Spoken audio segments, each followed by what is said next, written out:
The Senate will come to order. I ask everyone present to please rise and recite the Pledge of Allegiance. I pledge allegiance to the flag of the United States of America and to the republic for which it stands, one nation, under God, indivisible, liberty and justice for all. Rabbi David Bartfeld of Kal Mavakshai Hashem in Thiels, New York, will deliver today's invocation.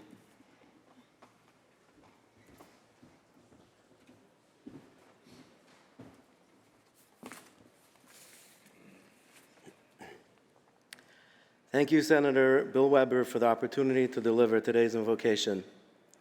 As we gather in this esteemed Senate chamber, I, a Jewish rabbi who was born in Mexico, saludos a mis compatriotas, grew up in Canada and was ordained in Israel, am deeply humbled and honored to offer today's invocation, reflecting upon the values of selfless service, diversity, and inclusivity that are the bedrock of this great state and nation. The Torah teaches in Deuteronomy chapter 16, tzedek, tzedek, tirdaif, justice, justice you shall pursue. These words remind us of our profound responsibility to advocate for the marginalized, the oppressed, and the voiceless.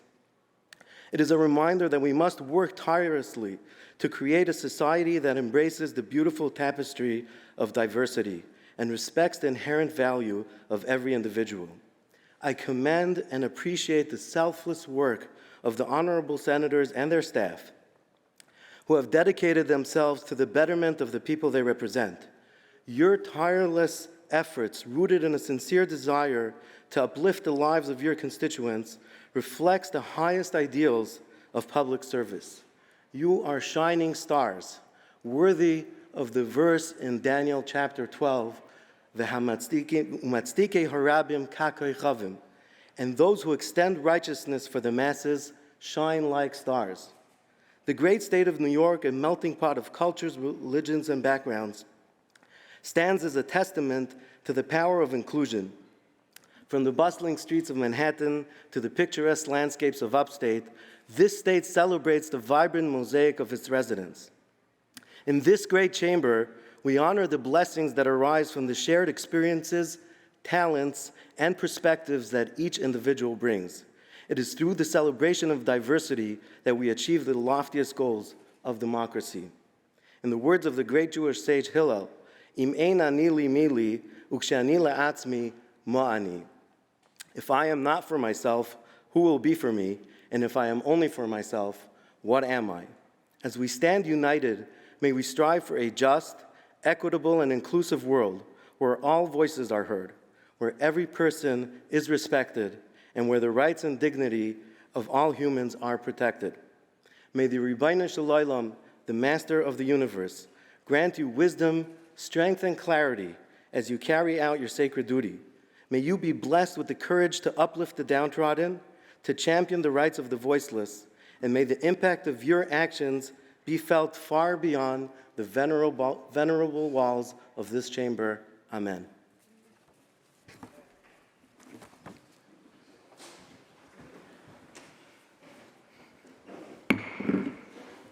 Reading of the journal. In Senate, Monday, May 22nd, 2023, the Senate met pursuant to adjournment. The Journal of Friday, May 19th, 2023 was read and approved. On motion, the Senate adjourned. Without objection, the journal stands approved as read. Presentations of petitions, messages from the Assembly. Secretary will read. Senator Adabo moves to discharge from the Committee on Environmental Conservation, Assembly Bill number 4928, substituted for the identical Senate Bill 2022, third reading count of 311. Senator Steck moves to discharge from the Committee on Budget and Revenue, Assembly Bill number 4976A, substituted for the identical Senate Bill 4072A, third reading count of 734. Senator Oberacker moves to discharge from the Committee on Investigation and Government Operations, Assembly Bill number 4946A, substituted for the identical Senate Bill 2999A, third reading count of 890. Senator Steck moves to discharge from the Committee on Investigation and Government Operations, Assembly Bill number 4881A, substituted for the identical Senate Bill 2781A, third reading count of 892.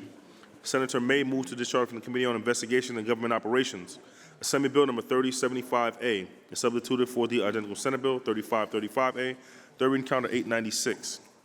Senator Steck moves to discharge from the Committee on Investigations and Government Operations Assembly Bill number 5339A, as substituted for the identical Senate Bill 4088A, third reading counter 899. Senator Oberracker moves to discharge from the Committee on Investigation and Government Operations Assembly Bill number 5279A, substituted for the identical Senate Bill 4593A, third reading counter 904. Senator Steck moves to discharge from the Committee on Investigation and Government Operations Assembly Bill number 5340A, substituted for the identical Senate Bill 4735A, third reading counter 905. Senator O'Mara moves to discharge from the Committee on Investigation and Government Operations Assembly Bill number 5008A, substituted for the identical Senate Bill 4975A, third reading counter 906. Senator Hellman moves to discharge from the Committee on Investigation and Government Operations Assembly Bill number 4128A, substituted for the identical Senate Bill 5002A, third reading counter 907. Senator Hellman moves to discharge from the Committee on Investigation and Government Operations Assembly Bill number 3545A, substituted for the identical Senate Bill 5118A, third reading counter 909. Senator Oberracker moves to discharge from the Committee on Investigation and Government Operations Assembly Bill number 3233A, substituted for the identical Senate Bill 5501A, third reading counter 913. Senator Breslin moves to discharge from the Committee on Investigation and Government Operations Assembly Bill number 5345A, substituted for the identical Senate Bill 5606A, third reading counter 915. Senator O'Mara moves to discharge from the Committee on Investigation and Government Operations Assembly Bill number 4918A, substituted for the identical Senate Bill 5610A, third reading counter 917. Senator O'Mara moves to discharge from the Committee on Investigation and Government Operations Assembly Bill number 4915A, substituted for the identical Senate Bill 5612A, third reading counter 919. So ordered. Messages from the Governor, reports of standing committees, report of select committees, communications and reports from state officers, motions and resolutions. Senator Gineris. Good afternoon, Madam President. I move to adopt the resolution calendar with the exception of resolutions 1008 and 1041.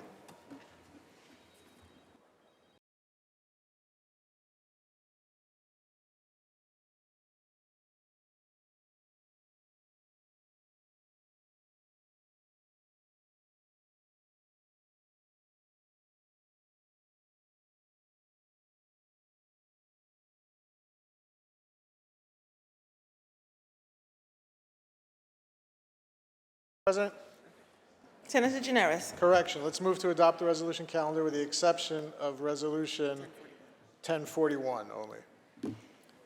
All those in favor of adopting the resolution calendar with the exception of resolution 1041, please signify by saying aye. Opposed, nay.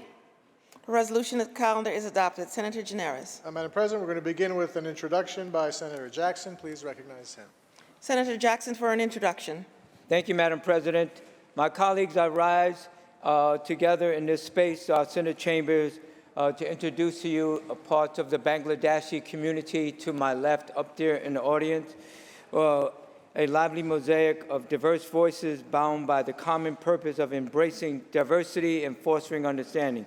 We welcome you in Albany with great joy as the New York State Legislature proudly stands shoulder to shoulder with the remarkable coalition of the Bangladeshi Americans. On this momentous occasion, we are truly thrilled to have you join us here in Albany as the New York State Legislature proudly stands united with the coalition under the leadership of Janelle Abedin and Shahana Masood, the Bangladeshi American Group, Alfa Nasir, the Council on American Islamic Relations, normally as CARE-New York, and the leadership of Mir Masoon Ali and Tariq Rahman, the New York Muslim Action Network. Together, we stand united to champion the priorities of the Bangladeshi American community. We commend your unwavering commitment to improve the lives of Bangladeshi Americans. Your tireless efforts are truly commendable, and we deeply appreciate your presence here in Albany. They came up 2 buses and they lobbied both senators and assembly members in their respective offices. But by sharing their unique perspective and experiences of this community, the Bangladeshi community, you play an indispensable role in shaping policies that will bring positive change. And once again, a warm welcome to BAG, the Bangladeshi American Advocacy Group. Thank you for your gracing us with your presence, and I eagerly anticipate the impactful work we will work together to achieve. Let us forge ahead, hand in hand, towards a brighter future for all Bangladeshi Americans. We will tirelessly work to create a better tomorrow. Madam President, I ask you to please welcome them and give them all of the privileges of the House. To our guests, I welcome you on behalf of the Senate. We extend to you the privileges and courtesies of this House. Please rise and be recognized.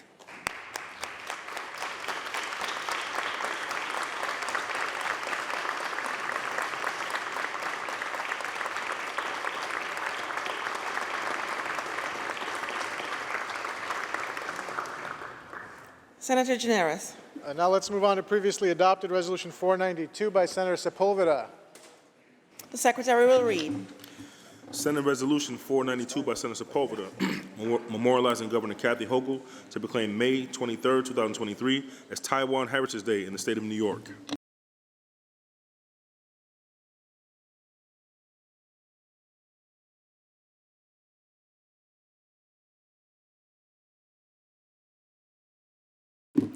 Senator Sepulveda on the resolution. Thank you, Madam President, for allowing me to speak on the resolution.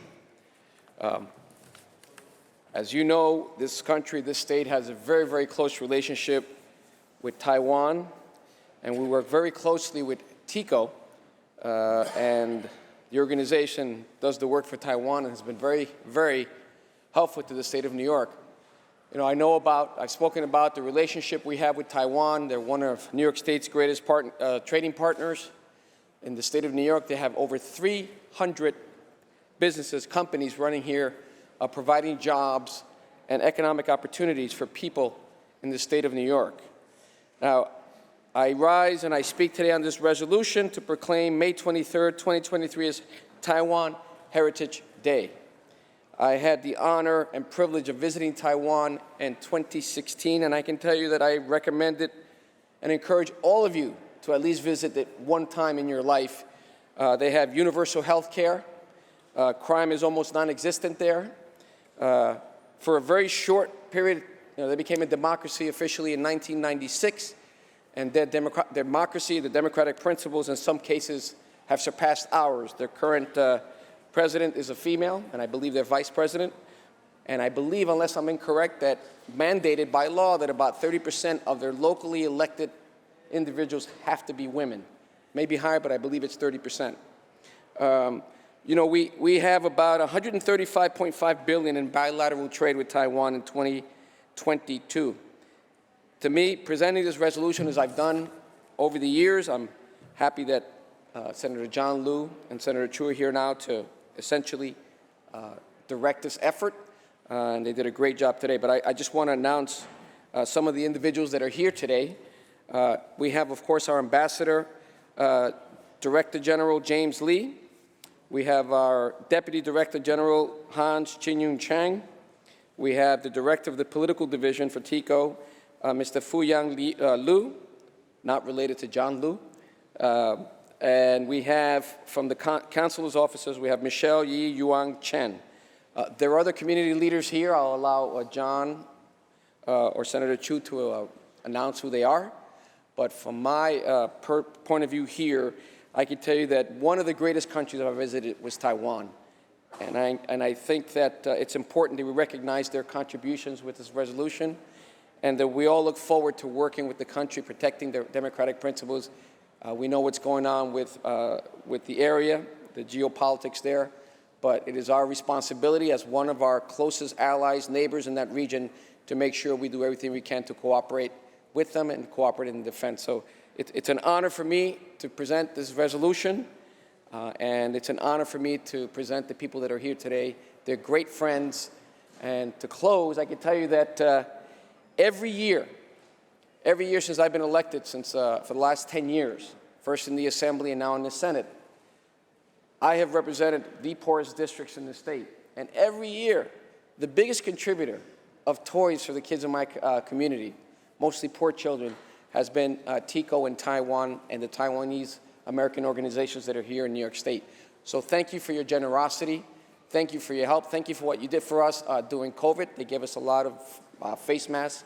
They gave the city of New York over $500,000 and other PPEs and things of that nature. So thank you always for looking out for the state of New York, looking out for the Bronx and the people that I represent. I vote proudly aye on this resolution. God bless. Thank you. Senator Chu on the resolution. Thank you, Madam President. Happy Taiwan Heritage Day in the state of New York. First, I would like to thank Senator Sepulveda for introducing this resolution, and to all my colleagues who made today's Taiwan Heritage Day reception successful. This resolution highlights what makes New York so special. All of us here come from different backgrounds that make our perspective unique, and we're able to celebrate a variety of cultures just like today, and understand how our individuality influences the work we do on this floor. As the first Asian American woman got elected in the state Senate, I have to say I'm very proud that Taiwan raised me well. I came to this country 17 years ago. I was born and raised in Taiwan in the past 27 years. So being a Taiwanese American as an immigrant myself, it's like a marriage. You grew up in a family and you marry into a new family here. And all you want to do is to make sure you do everything you can to make your new family proud and make your old family where you were from proud. I'm happy to be here to complete my dream in academic, and I was absolutely proud to be the one to be able to speak on the floor, and also reflecting the value the Taiwanese community also share with our New York communities here. Because in Taiwan and New York, we share many democratic values and long-term social visions. My Taiwanese heritage definitely brings me a great benefit to my role as a state legislator of New York. And this is why I would like to welcome our great guest, Director General Mr. James Lee, Li Guangzhang Dashi, the delegation, Raymond Zhang from CCBA, and many community leaders to our chamber today. Thank you for traveling up to New York for this occasion, and I hope you enjoy the time here in New York. And for this reason, Madam President, I proudly vote aye. Thank you. Thank you. Senator Stavitsky on the resolution. Thank you. Excuse me. Thank you, Madam President. Welcome to my friends from Taiwan. I used to represent the Flushing area up until January, but I still have so many friends both in the government and in the community, and I really want to welcome all of you to the Capitol in Albany. You've come for many years, and especially Ambassador Lee, I thank you. And I, on 2 occasions, visited Taiwan, the Republic of China, and the most memorable experience, I must tell you, was the friendliness, the fact that I felt very much at home walking the streets of Taipei and other parts of Taiwan. For example, I took the high-speed rail from Taipei down to Kaohsiung. That was an experience. It's something that we should replicate between here and Albany, I must tell you. I think we'd all be a lot happier if we did have a high-speed rail, because you didn't realize you were moving that quickly until a train passed in the other direction. And when we got to Kaohsiung, and as you know, I chair the Committee on Higher Education, I had the opportunity to visit the National University. It reminded me very much of Kingsborough Community College. It was on the water, the students were active, and it was a great experience. So I welcome you all, and hopefully we'll all come together again next year. Thank you, Madam President. Thank you. Senator Liu on the resolution. Thank you, Madam President. I agree with everything that my colleagues have said already on this particular resolution. And I will only add that, Taiwan has in recent decades become a beacon of democracy and hope all across the world, even as Taiwan continues to face threats. It is really the purveyor of high technology, culture, great food, And, you know, we have a couple of other special imports. Senator Chu herself. And Madam President, you know what's stamped on the back of my neck here? Made in Taiwan.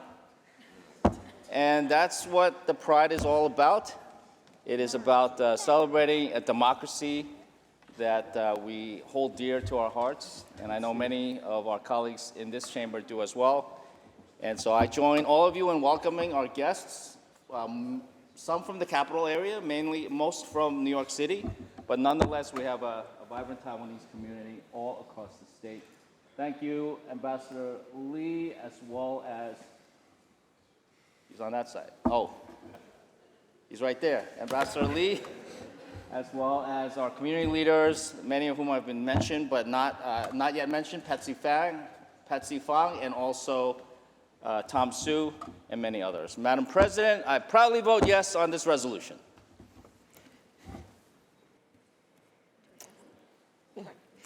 To our guests, I welcome you on behalf of the Senate. We extend to you the privileges and courtesies of this House. Please rise and be recognized.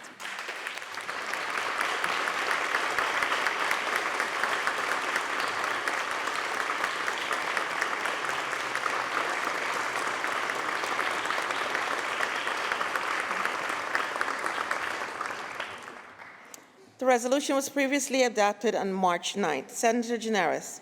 Next up is Resolution 1041 by Senator Serrano. Please read its title and recognize Senator Serrano. Secretary will read.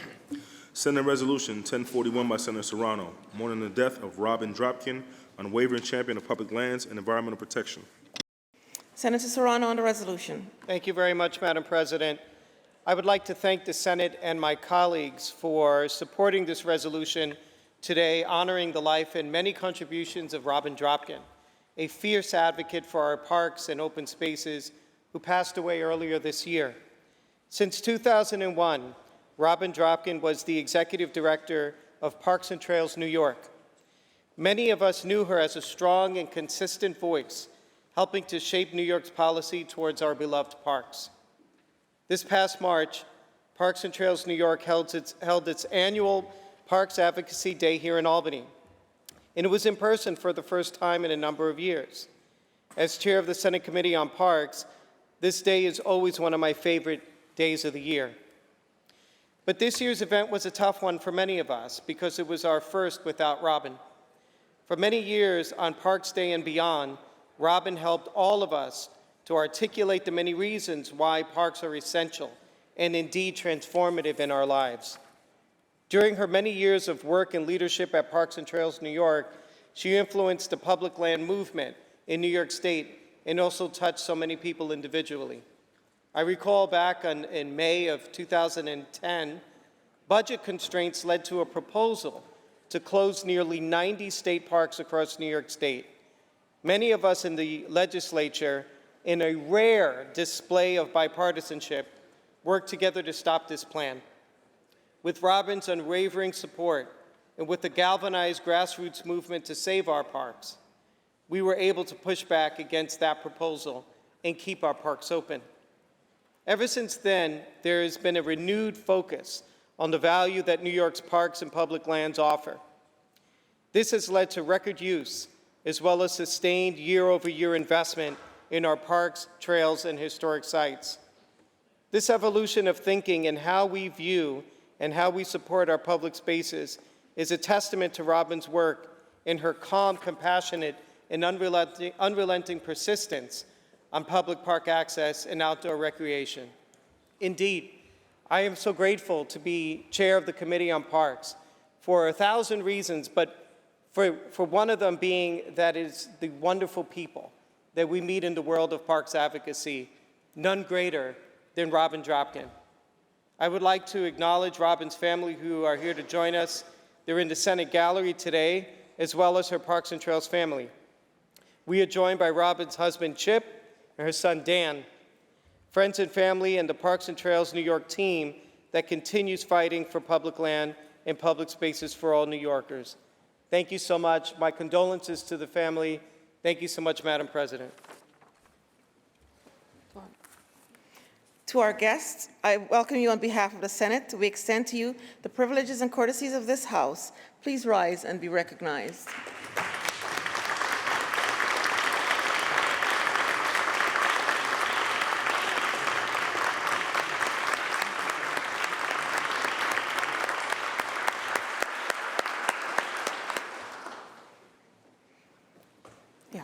The question is on the resolution. All those in favor signify by saying aye. Opposed, nay. The resolution is adopted. Senator Gineris. Now let's move to previously adopted Resolution 1017 by Senator Ramos. Read its title and recognize Senator Ramos. Secretary will read. Senate Resolution 1017 by Senator Ramos, honoring the Lexington School for the Deaf upon the occasion of hosting its 26th annual Esther Lustig Memorial Basketball Classic versus Assembly Senate All-Stars on May 23, 2023. Senator Ramos on the resolution. Thank you, Madam President. I'd like to welcome my friends and constituents from the Lexington School for the Deaf. This school is a true New York institution dating all the way back to 1864 when it started as lessons with a private tutor in a living room in downtown Manhattan. But then in 1968, their student body grew so much that they needed a permanent home. So I'm very proud to say they chose East Elmhurst, Queens, and have been an active part of our community ever since. In addition to providing an excellent education to children from across the city, the Lexington School for the Deaf is the largest school for deaf children in the entire state of New York.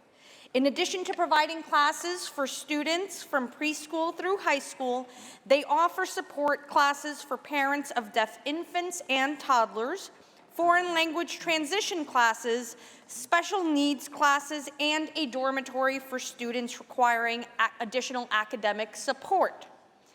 See, they're quickly filing in now. Queens is very proud to have them as our neighbor. It was actually much to my dismay that the funding for the school had been cut in this year's executive budget, but I'm proud to say that we fully restored their funding in both the Senate One House, of course, and the final enacted budget. I care about this institution so much, not only because they are a valued member of our community in Queens, but because of the support they provide is actually very personal to me. My mother is partially deaf, and the support that the Lexington School provides to families like mine is invaluable. I'm looking forward to tonight's baseball game, where I know that my neighbors will make all of us who are seen in 13 very proud. I'm very happy to have you guys here today. Thank you, Madam President. To our guests, I welcome you on behalf of the Senate. We extend to you the privileges and courtesies of this House. Please rise and be recognized.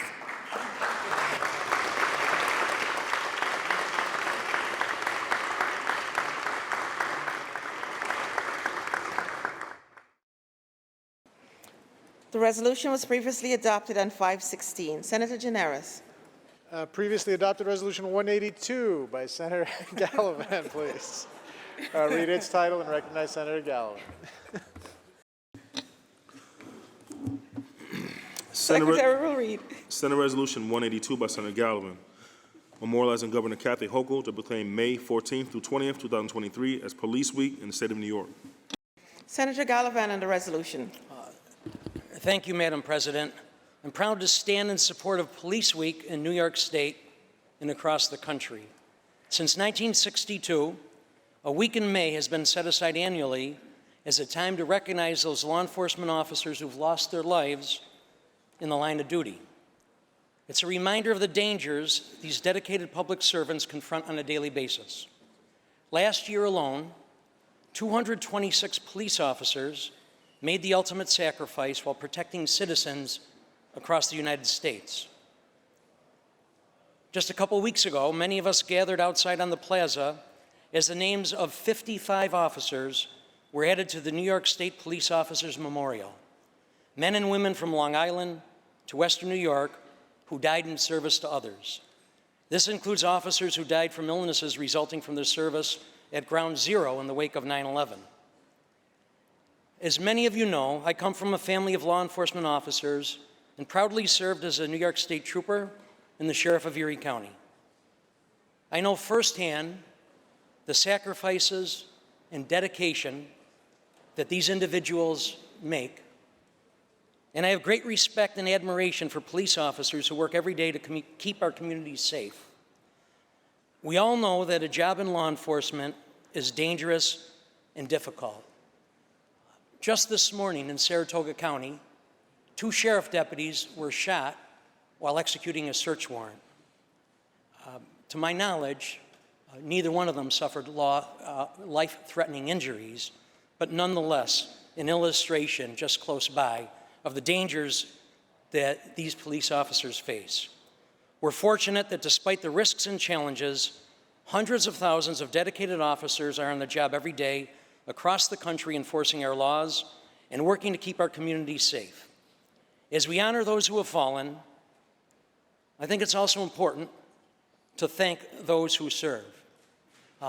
We are represented in the gallery, this entire section, in this back corner, by those who serve, not only by those who serve, but they also serve organizations that represent nearly every police officer in New York State. The Police Conference of New York is represented, New York State Troopers PBA represented, New York City PBA represented, sheriff's offices, among others, and local police department represented as well. And I thank them for their service, and I thank them in particular for standing up for police officers to try to better their working conditions, and standing up for their families in times of need. And in particular, there's 2 individuals in the gallery that I would like to thank for their dedication over the years, both retiring this year. First, Richie Wells from PCNY, culminating a 50-year career, the last 16 as president of the Police Conference of New York, and Pat Lynch from the New York City PBA, who has served in that capacity, if I'm not mistaken, for the last 23 or 24 years. I join my colleagues in calling on the governor to proclaim this year's Police Week in the state of New York. I ask my colleagues to support their local police agencies, to thank them for the work that they do, and to work together to try to help provide them the tools necessary to keep our communities safe. And finally, Madam President, I very humbly and proudly vote yes on this resolution. Thank you. Senator Rollison on the resolution. Thank you, Madam President. I rise today to speak in favor of this resolution, together with my friend and colleague, Senator Gallivan. I co-sponsored a resolution proclaiming the week of May 14th through the 20th as Police Week here in the state of New York. The resolution coincided also with National Police Officer Memorial Day on May 15th, where we honor the sacrifice of those officers killed in the line of duty. As many of you know, I was a police officer myself for over 26 years. My son is currently a police sergeant in Westchester County. I, as a former police officer and as a father, recognize the sacrifices made by all of our law enforcement personnel, and especially their families. We can never fully repay them. They wake up every day to go to work, not knowing if they may come home or not, but we can honor their legacy here in these chambers. On May 9th, we had the Police Officers Memorial event right here in the plaza. Many of our colleagues were there.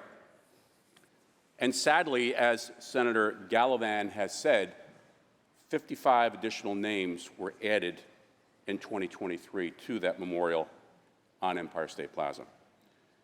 Today, that memorial recognizes 1,772 men and women from 150 different police departments, from the state police, sheriff's office, local municipal jobs, and federal agencies. And engraved on that memorial are the haunting words of Colleen Dillon Bergman.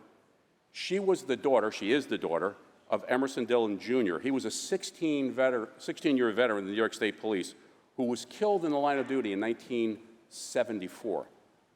And what she said was this: It doesn't matter from which department they came. The feeling of lost experienced the same. So in this increasingly dangerous time for members of law enforcement, Ms. Bergman's statement is worth remembering. And something that everyone can do, no matter if you have a police officer in your family or not, you know, it's just giving a simple statement to a police officer to say, thanks, next time you see one. Saying thank you for your service, or just thanks for keeping us safe. You know, it doesn't seem like much, but believe me, it does go a long way with the men and women on the job.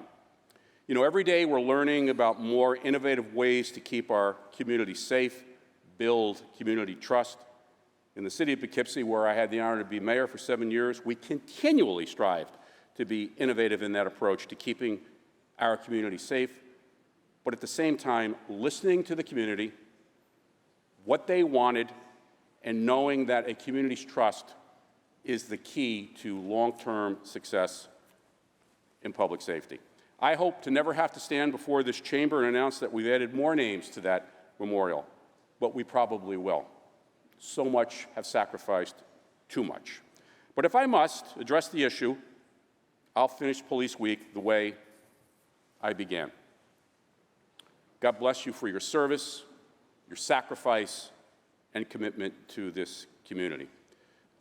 Madam President, through you, I'd like to acknowledge our law enforcement members here today and organizations from the 39th District. My good friend and former classmate at Marist College in 1980, Sheriff Kevin McConville of Putnam County, Sheriff Paul Arteta of Orange County, and he's joined today by Under Sheriff Evelyn Mallard and Wilfredo Garcia, the Troop K commander, headquartered in Dutchess County of the New York State Police, Major Catherine Rohde, the chief of the town of Poughkeepsie PD, where I worked for 26 years, Joe Cavalier, and as Senator Gallivan mentioned, Richard Wells of PCNY, who helped me when I was union president for 10 years in the town of Poughkeepsie. Thank you, Richard, for all that help. And of course, to Pat Lynch, the PBA president of the New York City PBA. Madam President, I would ask you if you could extend the courtesy of the House to all our guests. Thank you. Senator Scarcella-Spanton on the resolution. Thank you, Madam President. I just wanted to take a minute to commemorate National Police Week and thank Senator Gallivan for introducing this week. I actually come from a family of first responders, both cops, both firefighters, so I have a tremendous amount of respect for the profession and the work that they do to keep our communities safe. I most importantly wanted to highlight that just a few days ago we had our memorial service for those we've lost, either in the line of duty or due to 9/11 related illnesses. So we see the repercussions of the work that they do from the last 20+ years since 9/11. We see those effects. My uncle passed away due to a 9/11 related cancer. He was in the FDNY. My other uncle, Tommy Sullivan, who is proudly retired from ESU, still suffers from illnesses due to 9/11 related health issues. So I'm really happy to stand here on the floor to support this, and I proudly vote aye. Thank you. Senator Mayer on the resolution. Thank you, Madam President. I also rise and thank Senator Gallivan for his leadership in bringing this resolution to the floor for National Police Week. You know, I've been very proud working with my colleagues in our conference to ensure that our conversations with the police department, whatever our agreements and disagreements, reflected our profound respect and admiration and deep sense of gratitude for the work they have done and the work they continue to do. I know a number of my friends and colleagues that I've worked with are up in the gallery, and I want to commend them because it is a commitment to our society of laws and justice that propels so many of these men and women to take on this most difficult occupation. They put themselves in harm's way, and they understand that the goals of public safety and reassurance of the public are compatible with the principles of justice. And they do their very best to ensure that both of these principles are carried out while they put themselves in harm's way. We're incredibly grateful to them for their commitment, for their service, for their sacrifice. I know some members of my great Yonkers Police Department are here today, but for all the police departments across New York State that have brought young men and women into this profession in a most difficult time and done so with intelligence and thoughtfulness and a commitment to our society of law and justice. Today we commend them and we honor them and honor National Police Week. Thank you very much. Senator Wyke on the resolution. Thank you, Madam President. Today I rise to acknowledge Police Week, which has always been a really big week in my family, of course, being a family of police officers. My husband, a recently retired Suffolk County police officer, and my son is a New York State trooper, and we're very proud of the work that they do. Every day they put on their uniform, and we as a family know that we may or may not see them later on in the day. And that's a risk that they take willingly, and it's a risk that the family understands well. And every night when I hear the ripping of the Velcro of that bulletproof vest coming off, that's the happiest sound I know. And for that, I want to thank all of our police officers who take that risk on a regular basis, no matter what the atmosphere in our country and in our state. And I now have the great privilege of being able to represent not just Suffolk County Police, but also Nassau County Police. I know many of them are here today. And I want to say thank you so much for all that you do to protect us every single day. Thank you. To our guests, I welcome you on behalf of the Senate. We extend to you the privileges and courtesies of this House. Please rise and be recognized.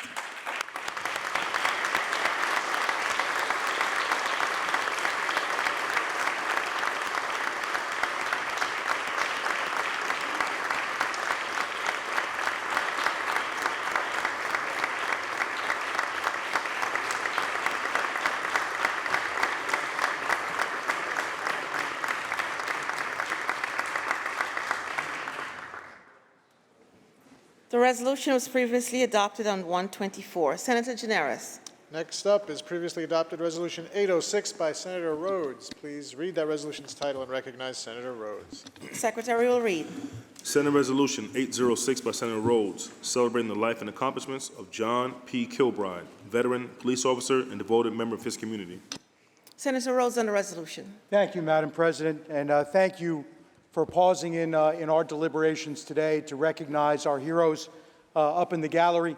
I also wanted to recognize, I see, limited by my eyesight, I see that we have, I know Pete Patterson and Kevin Mulliker here from our Nassau County PBA. I see Junior Perkins and Jeff Gross.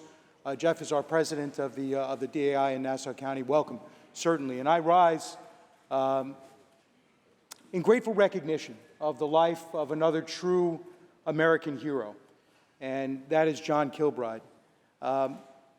We're blessed, and I know that I've said this before, that we have men and women such as the men and women in our gallery and such as John Kilbride, who are willing to devote their lives to making sure that we are safe. Whether we talk about the safety of our communities or we talk about the safety of our country, the fact that young men and women are willing to risk everything because their lives are less important than ours. Their lives are less significant, and they're willing to put their lives at risk to protect ours, our communities, and our country. Now, John, or Jack, as he was affectionately known, Crazy Jack, as he was affectionately known, was called home to the Lord. And it's interesting that Jack's nephew, named after him, remarked in his eulogy the famous quote of Winston Churchill, that I am prepared to meet my Maker. Whether my Maker is prepared for the ordeal of meeting me is another matter. But he is an individual who was devoted to service. Growing up in the community of Levittown, and for anyone that's familiar at all with Nassau County, Levittown is known as the first American suburb. America's first suburb, celebrating its 75th anniversary. It was born as a community for veterans in the aftermath of World War II.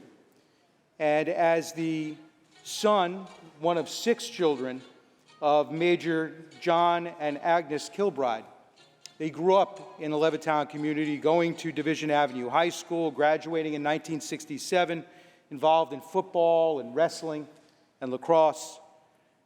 But 1967, as we know, was the height of the Vietnam War, and upon his graduation, he volunteered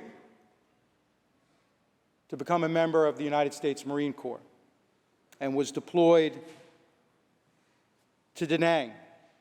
He served 2 tours in Vietnam in 1967 through 1969. And during that time, he received 2 Purple Hearts. He earned 2 Purple Hearts, one at the Battle of Hill 881, and a second in the Battle of Quai Shan, where he was wounded and was lifted off the hill via a medevac helicopter, which was then blown out on one side of the helicopter, and he survived. He was dedicated to public service, becoming a member of the Freeport Police Department in Nassau County, where he served for 18 years, serving 8 of those years as president of the Freeport Police Benevolent Association, continuing his life of service and protecting our community. He returned to Vietnam in 1983. He was part of the POW MIA Commission that returned in the mid-1980s for those that were not able to come home. And he remained committed to those efforts throughout his life because, in his words, it was the right thing for him to do as a loyal brother.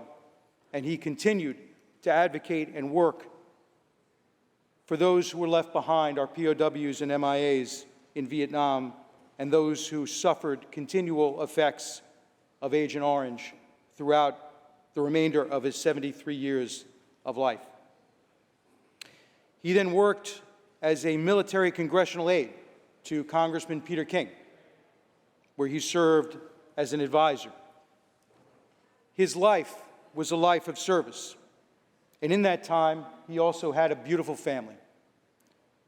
He's survived by his wife, Virginia. He has a son, Michael Kilbride, his wife, Jody, Kelly Gaspari and her husband, James, and Kristen Chica and her husband, William, who we are blessed to have with us here in our chamber today. And I certainly want to welcome you and thank you for being here. His brother, by the way, Chuck Kilbride, who himself is a Marine Corps veteran and a major, also is the chairman of the National U.S. Marine Corps Toys for Tots campaign. And by the way, he's watching on video, and he sent me a text message to remind Kristen to smile. But Chuck is an amazing person, but his brother John really is a tremendous American story of service, of joining the family business of serving others. And when you join what they call a warrior tribe, like the Kilbride family, that was certainly one to be expected. But his remarkable life is one that we should certainly celebrate. And I want to, somebody far smarter than me once said that you may be remembered for your power or for your fame, but you will be loved for the way you make people feel and the contributions that you make to others. And the way Jack made people feel, made them feel love, made them feel respect, made them feel value, and made them feel safety under the blanket of freedom and security that he provided. I want to thank my colleagues here in the State Senate and over in the State Assembly for passing a concurrent resolution recognizing this remarkable accomplishment and celebrating in grateful appreciation for the amazing life of Jack Kilbride. And I would ask you, Madam President, if you would do us the honor of acknowledging Kristen and William, his daughter and son-in-law. Welcome them to the chamber, and please extend to them all of the privileges and courtesies of the House. Thank you, Madam President. To our guests, I welcome you on behalf of the Senate. We extend to you the privileges and courtesies of this House. Please rise and be recognized.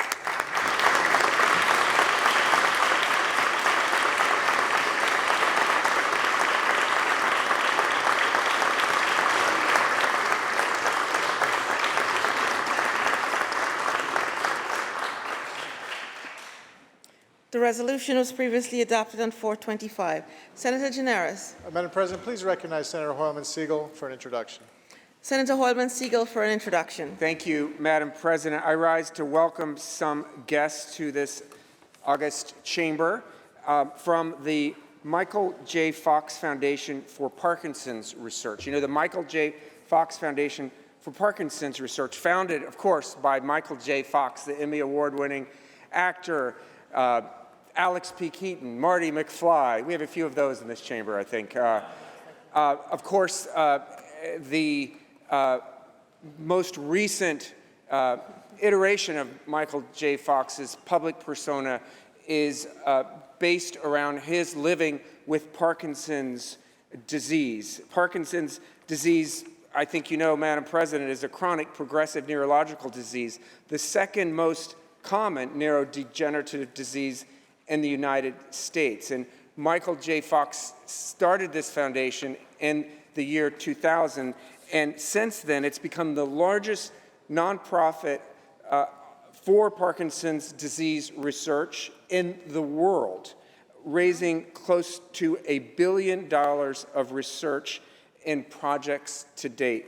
And our guests are here to advocate for greater research for this disease. It's estimated that 90,000 individuals are diagnosed annually with Parkinson's in North America, 50% higher than the 60,000 annual diagnoses that research had previously suggested, which is why the Michael J. Fox Foundation exists, to uncover this data. There are 65,000 New Yorkers living with Parkinson's. And our guests here today are advocating for a statewide registry that will contribute to research and data to help patients and families with Parkinson's and ultimately research for a cure. So I wanted to acknowledge them.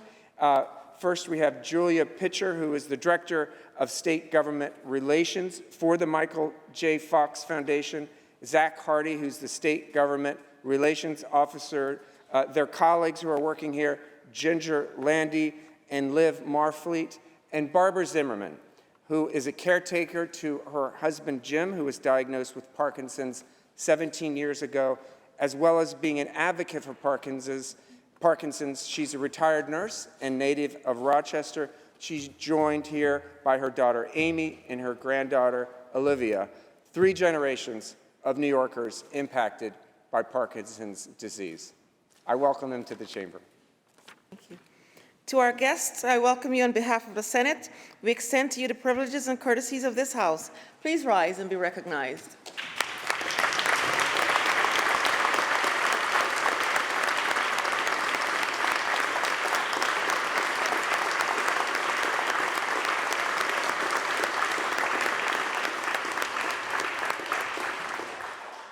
Senator Gineris.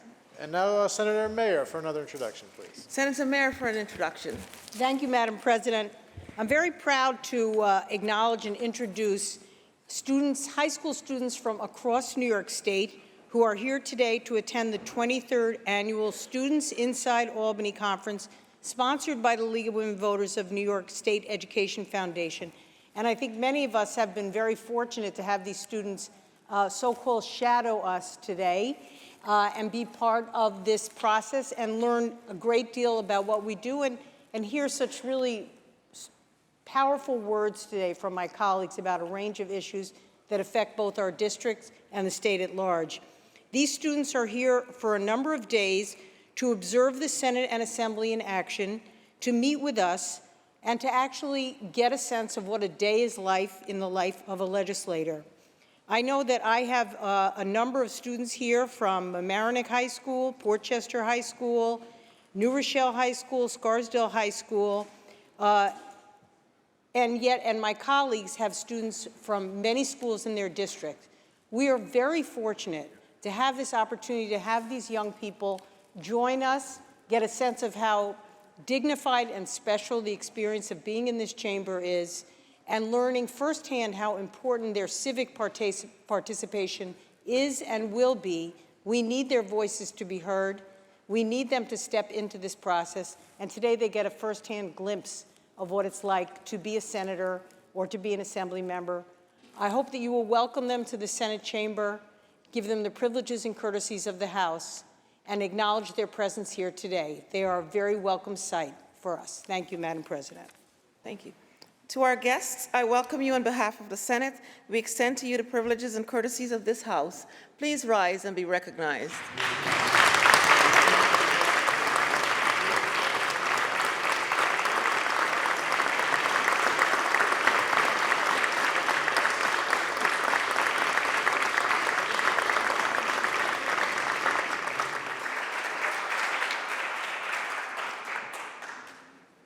Senator Gianaris. All of the resolutions we took up today are open for co-sponsorship. At the request of the sponsors, all of the resolutions open for co-sponsorship. Should you choose not to co-sponsor on the resolutions, please notify the desk. Senator Gianaris. Going back to motions for a moment, amendments are offered to the following third reading calendar bills by Senator Kavanaugh, Calendar 782, by Senator Hinchey, Calendar 885. The amendments are received and the bill will retain its place on the third reading calendar. Senator I Gianaris. also wish to call up the following bills which were recalled from the Assembly and are now at the desk. Senate print numbers 1839, 4097A, and 1066A. Secretary will read.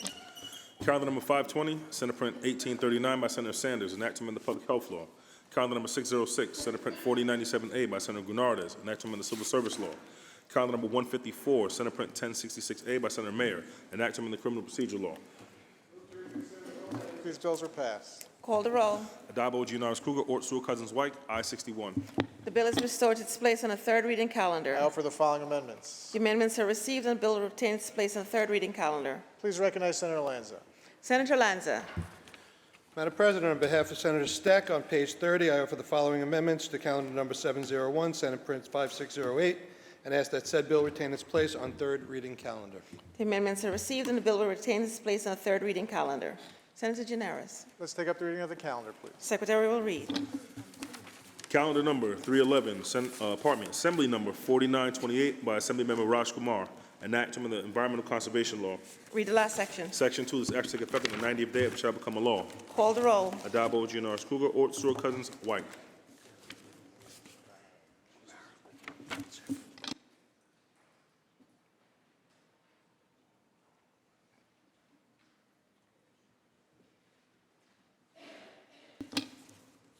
Announce the results. In relation to calendar 311, those senators voted in a negative are Senators Borrello, O'Mara, Steck, and Walczak. Ayes 57, nays 4. The bill is passed. Calendar number 420, Senate Print 205 by Senator Claire, an act to amend the banking law. Laid aside. There's Cal- a home rule message at the desk. Read the last section. Calendar number 734, Assembly number 4976A by Assemblymember Simpson, an act to amend the tax law. Read the last section. Section 2, this act shall take effect immediately. Call the roll. Addabbo, Gianaris Kruger, Ort, Sewell, Cousins, White. Announce the results.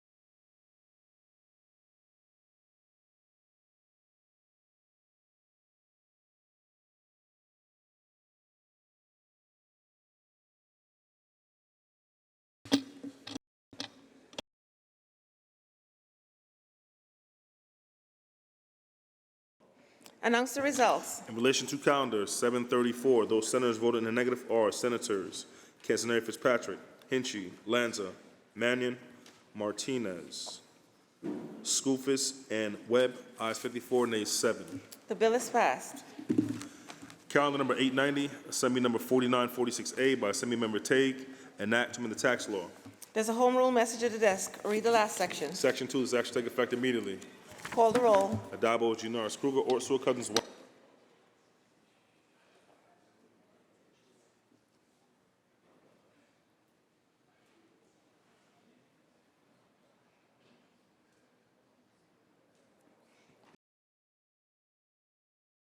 Got it.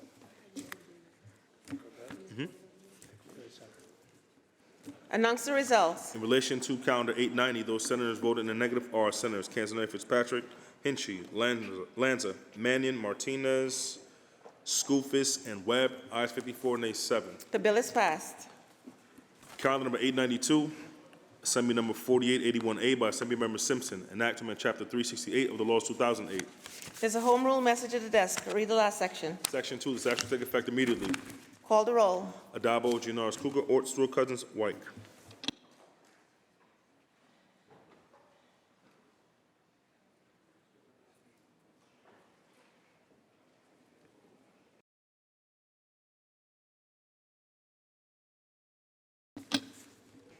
Announce the results. In relation to calendar 892, those senators voted in the negative are Senators Castaneda, Fitzpatrick, Hinchey, Lanza, Mannion, Martinez, Skoufis, and Webb. Ayes 54, nays 7. The bill is passed. Calendar number 896, Assembly number 3075A by Assemblymember Magnarelli, enactment of the tax law. There's a home rule message at the desk. Read the last section. Section 2, this action take effect immediately. Call the roll. Adabo, Ginaris, Kruger, Ort, Stewart, Cousins, White.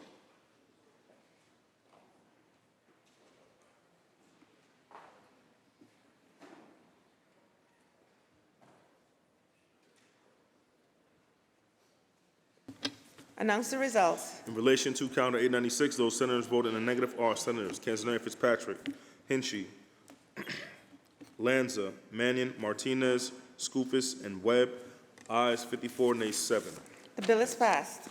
Calendar number 897, Senate Print 4068A by Senator Borrello, enactment of the tax law. There's a home rule message at the desk. Read the last section. Section 2, this action take effect immediately. Call the roll. Adabo, Ginaris, Kruger, Ort, Stewart, Cousins, White.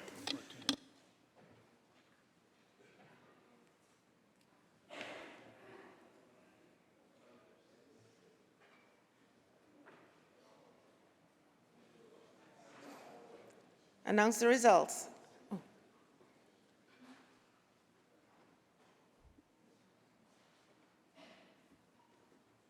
In relation to calendar 897, those senators voted in the negative are Senators Castaneda, Fitzpatrick, Hinchey, Lanza, Mannion, Martinez, Skoufis, and Webb. Ayes 54, nays 7. The bill is passed. Calendar number 899, Assembly number 5339A by Assemblymember Jones, enactment of the tax law. There's a home rule message at the desk. Read the last section. Section 2, this action take effect immediately. Call the roll. Adabo, Ginaris, Kruger, Ort, Stewart, Cousins, White.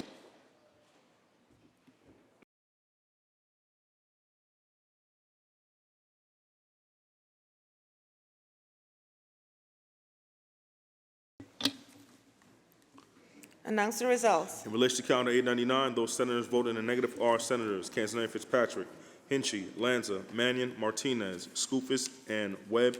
Ayes 54, nays 7. The bill is passed. Calendar number 902, Senate Print 4567A by Senator Steck, enactment of the tax law. There's a home rule message at the desk. Read the last section. Section 2, this action take effect immediately. Call the roll. Adabo, Ginaris, Kruger, Ort, Stewart, Cousins, White.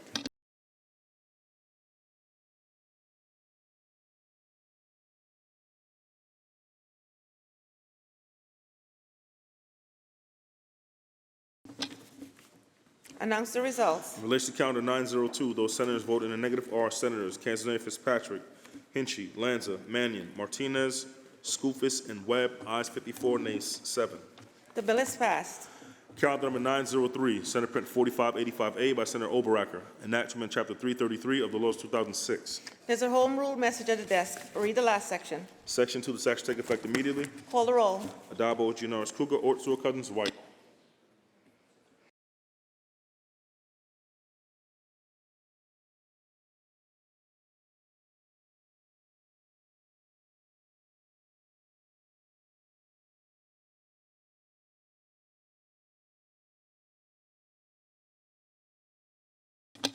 In relation to calendar 903, those senators voting in the negative are Senators Canzoneri, Fitzpatrick, Hinchey, Lanza, Mannion, Martinez, Skoufis, and Webb. Ayes 54, nays 7. The bill is passed. Calendar number 904, Assembly number 5279A by Assemblymember Tague, enactment of the tax law. There's a home rule message at the desk. Read the last section. Section 2, the section take effect immediately. Call the roll. Adabo, Giannaris Kruger, Ort, Stewart Cousins, White.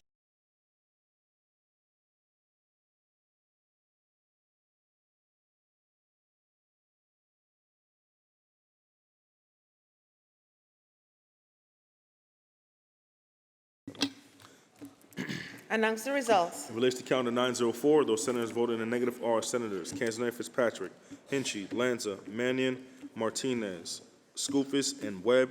Ayes 54, nays 7. The bill is passed. Calendar number 905, Assembly number 5340A by Assemblymember Jones, enactment of the tax law. There's a home rule message at the desk. Read the last section. Section 2, the section take effect immediately.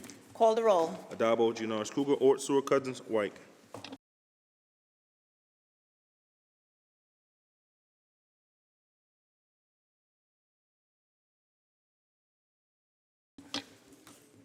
Announce the results. In relation to calendar 905, those senators voting in the negative are Senators Canzoneri, Fitzpatrick, Hinchey, Lanza, Mannion, Martinez, Skoufis, and Webb. Ayes 54, nays 7. The bill is passed. Calendar number 906, Assembly number 5008A by Assemblymember Gallahan, enactment of the tax law. There's a home rule message at the desk. Read the last section. Section 2, the section take effect immediately. Call the roll. Adabo, Giannaris Kruger, Ort, Stewart Cousins, White.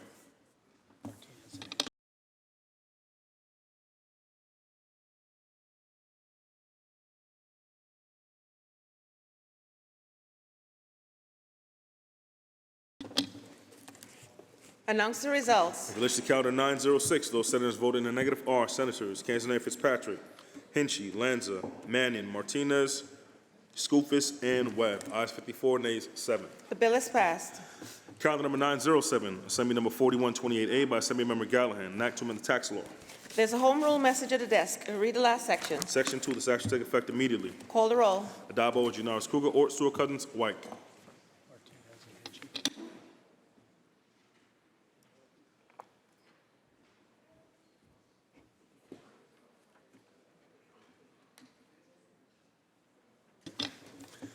Announce the results. In relation to calendar 907, those senators voting in the negative are Senators Canzoneri, Fitzpatrick, Hinchey, Lanza, Mannion, Martinez, Skoufis, and Webb. Ayes 54, nays 7. The bill is passed. Calendar number 908, Senate Print 5023A by Senator Borrello, enactment of the tax law. There's a home rule message at the desk. Read the last section. Section 2, the section take effect immediately. Call the roll. Adabo, Giannaris Kruger, Ort, Stewart Cousins, White.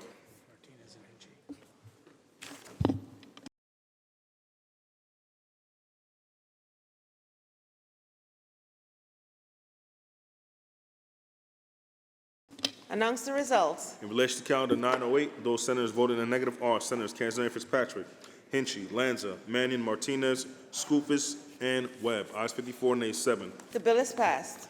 Calendar number 909, Assembly number 3645A by Assemblymember Mantelo, enactment of the tax law. There's a home rule message at the desk. Read the last section. Section 2, the section take effect immediately. Call the roll. Adabo, Giannaris Kruger, Ort, Stewart Cousins, White.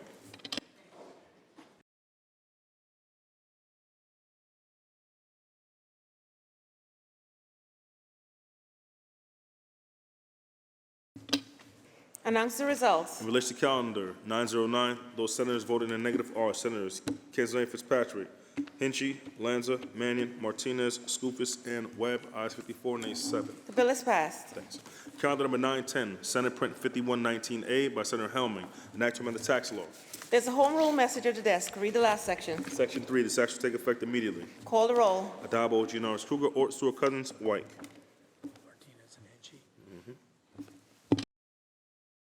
Announce the results.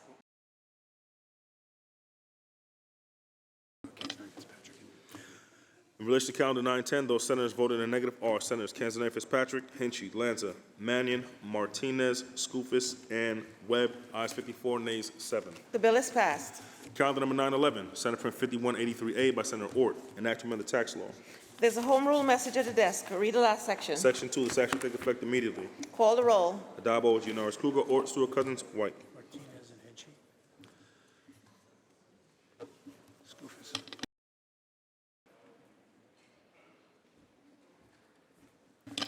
Announce the results. In relation to calendar 9/11, those senators voting in negative are Senators Canzone, Fitzpatrick, Hinchey, Lanza, Mannion, Martinez, Skoufis, and Webb. Ayes 54, nays 7. Bill is passed. Calendar number 912, Senate Print 5348A by Senator Harkam, an act to amend the tax law. There's a home rule message at the desk. Read the last section. Section 2, this act shall take effect immediately. Call the roll. Adabo, Gianaris Kruger, Ort, Sewell, Cousins, White.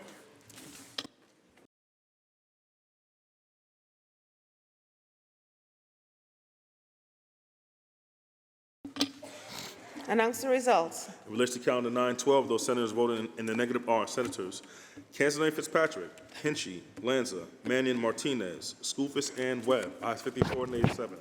The bill is passed. Calendar number 913, Assembly number 3233A by Assemblymember Gunther, an act to amend the tax law. There's a home rule message at the desk. Read the last section. Section 2, this act shall take effect immediately. Call the roll. Adabo, Gianaris Kruger, Ort, Sewell, Cousins, White.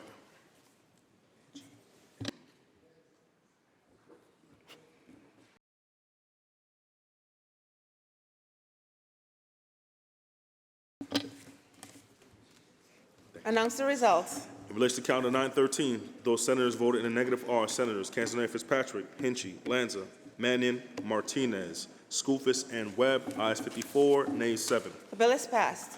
Calendar number 914, Senate Print 5535A by Senator Oberacker, an act to amend the tax law. There's a home rule message at the desk. Read the last section. Section 2, this act shall take effect immediately. May we have some order in the House, please? Call the roll. Adabo, Gianaris Kruger, Ort, Sewell, Cousins, White.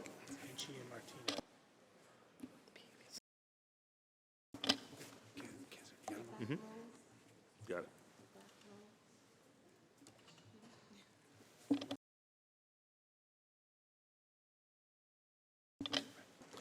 Announce the results. In relation to calendar 914, those senators voted in the negative are Senators Canzone, Fitzpatrick, Hinchey, Lanza, Mannion, Martinez, Skoufis, and Webb. Ayes 54, nays 7. The bill is passed.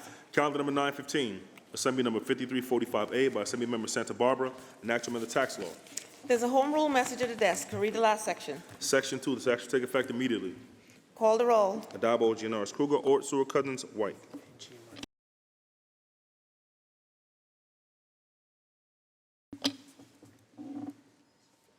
Announce the results. In relation to calendar 915, voted in the negative are Senators Canzone, Fitzpatrick, Hinchey, Lanza, Mannion, Martinez, Skoufis, and Webb. Ayes 54, nays 7. The bill is passed. Calendar number 916, Senate Print 5609A by Senator O'Mara, an act to amend the tax law. There's a home rule message at the desk. Read the last section. Section 2, this act shall take effect immediately. Call the roll. Adabo, Gianaris Kruger, Ort, Sewell, Cousins, White.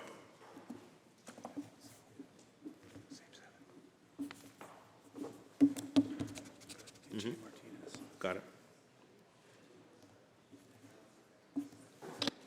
Announce the results. In relation to calendar 916, those senators voting in the negative are Senators Canzone, Fitzpatrick, Hinchey, Lanza, Mannion, Martinez, Skoufis, and Webb. Ayes 54, nays 7. The bill is passed. Calendar number 917, Assembly number 4918A by Assemblymember Palmisano, an act to amend Chapter 365 of the laws 2005. There's a home rule message at the desk. Read the last section. Section 2, this act shall take effect immediately. Call the roll. Adabo, Gianaris Kruger, Ort, Sewell, Cousins, White.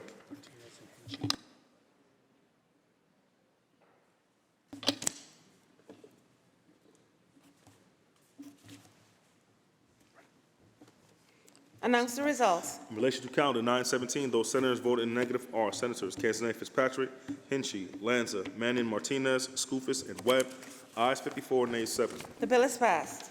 Calendar number 918, Senate Print 5611A by Senator O'Mara, an act to amend the tax law. Read the last section. Section 2, this act shall take effect immediately. Call the roll. Adabo, Gianaris Kruger, Ort, Sewell, Cousins, White.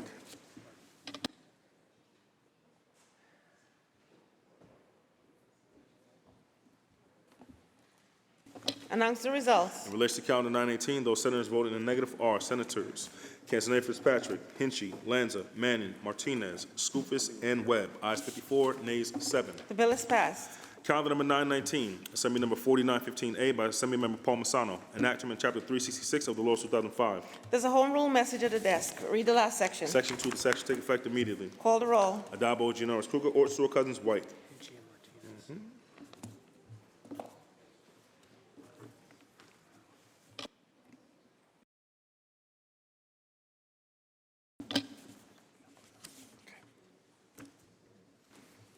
Announce the results. In relation to calendar 919, those senators voted in the negative are Senators Canzone Fitzpatrick, Hinchey, Lanza, Mannion, Martinez, Skoufis, and Webb. Ayes 54, nays 7. The bill is passed.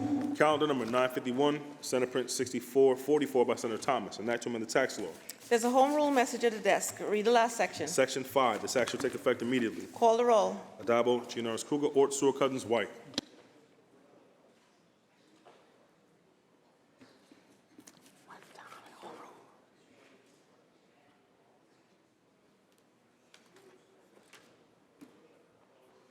Announce the results. In relation to calendar 951, those senators voted in the negative are Senators Canzone Fitzpatrick, Hinchey, Lanza, Mannion, Martinez, Skoufis, and Webb. Ayes 54, nays 7. The bill is passed. Calendar number 952, Senate Print 6446 by Senator Hinchey, an act to amend the tax law. Read the last section. Section 3, this act shall take effect immediately. Call the roll. Adabo, Gianaris Kruger, Ort, Sewell, Cousins, White.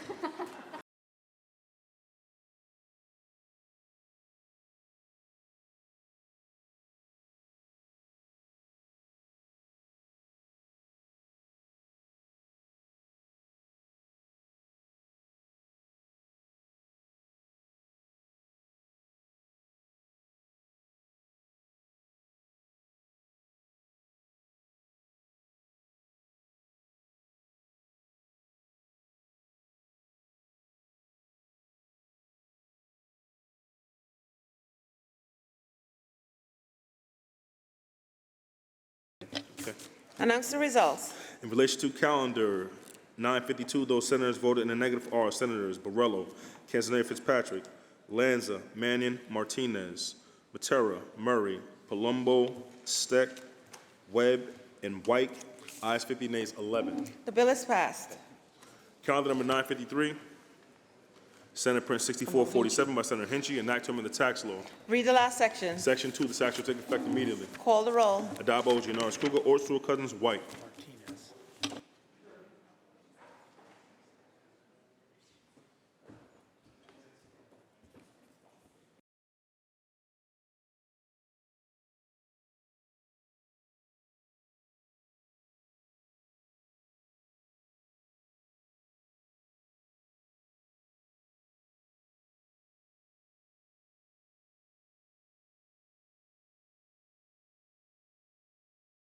Announce the results. In relation to calendar 953, those senators voted in the negative are Senators Canzone Fitzpatrick, Lanza, Mannion, Martinez, Murray, Palumbo, Skoufis, Steck, and Webb. Also, Senator Matera. Ayes 51, nays 10. The bill is passed. Calendar 954, Senate Print 6448 by Senator Hinchey, an act to amend Chapter 556 of the law of 2007. Read the last section. Section 2, this act shall take effect immediately. Call the roll. Adabo, Gianaris Kruger, Ort, Sewell, Cousins, White.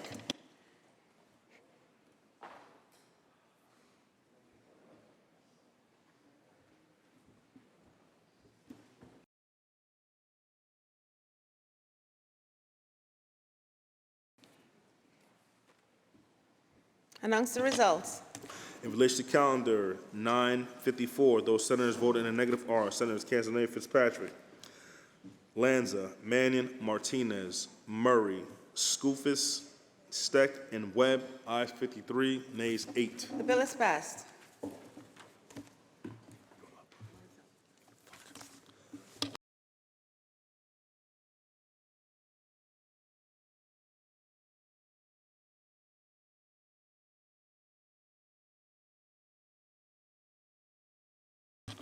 Calendar number 955, Senate Print 6449 by Senator Hinchey, an act to amend Chapter 218 of the laws of 2009.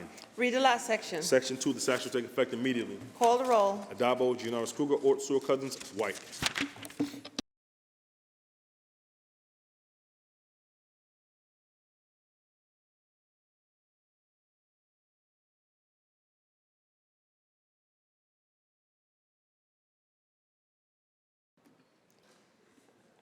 Announce the results. In relation to calendar 955, those senators voted in the negative are Senators Canzone Fitzpatrick, Lanza, Mannion, Martinez, Skoufis, Steck, and Webb. Ayes 54, nays 7. The bill is passed. Calendar number 956, Senate Print 6450 by Senator Hinchy, an act to amend the tax law. Read the last section. Section 2, this act shall take effect immediately. Call the roll. Adopt vote, Jean Norris Kruger, Ort, Stewart Cousins, White.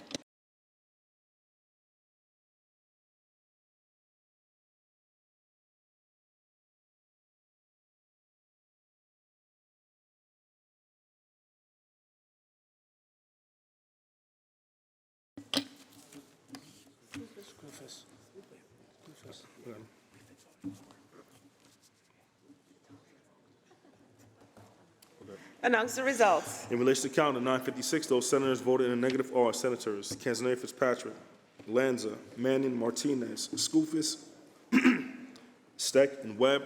Ayes 54, nays 7. The bill is passed. Calendar number 957, Senate Print 6475 by Senator Kennedy, an act to amend the tax law. Read the last section. Section 3, this act shall take effect immediately. Call the roll. Dabo, Jean Norris Kruger, Ort, Stewart Cousins, White.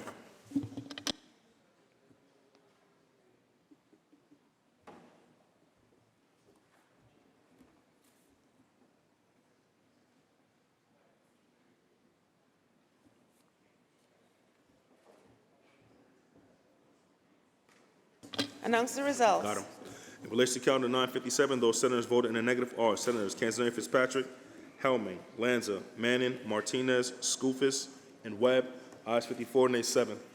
The bill is passed.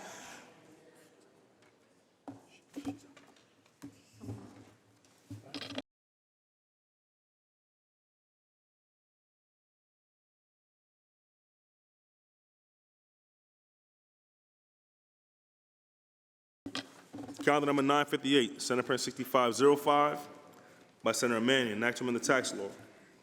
Read the last section. Section 2, this act shall take effect immediately. Call the roll. Adabo, Jean Norris Kruger, Ort, Stewart Cousins, White.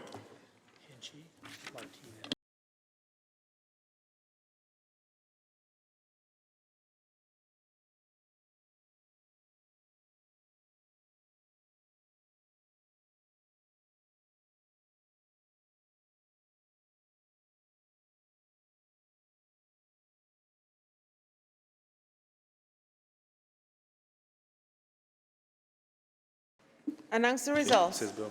In relation to calendar 958, those senators voted in the negative are Senators Castanedo Fitzpatrick, Hinchy, Lanza, Martinez, Skoufis, and Webb. Ayes 55, nays 6. The bill is passed. Calendar number 977, Senate Print 6821 by Senator Stewart Cousins, an act to amend the tax law. Read the last section. Section 2, this act shall take effect immediately. Call the roll. Adabo, Jean Norris Kruger, Ort, Stewart Cousins, White.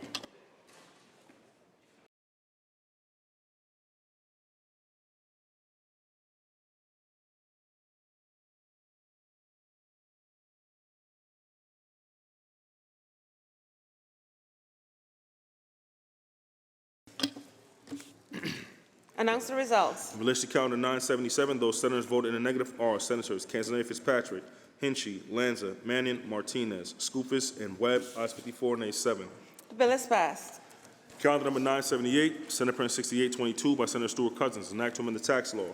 Read the last section. Section 2, this act shall take effect immediately. Call the roll. Adabo, Jean Norris Kruger, Ort, Stewart Cousins, White.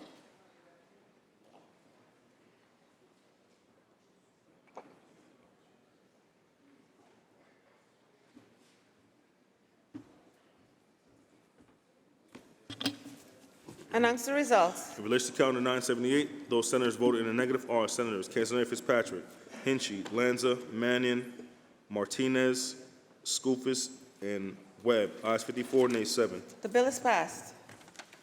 Calendar number 979, Senate Print 6823A by Senator Mayer, an act to amend the tax law. Read the last section. Section 3, this act shall take effect immediately. Call the roll. Adabo, Jean Norris Kruger, Ort, Stewart Cousins, White.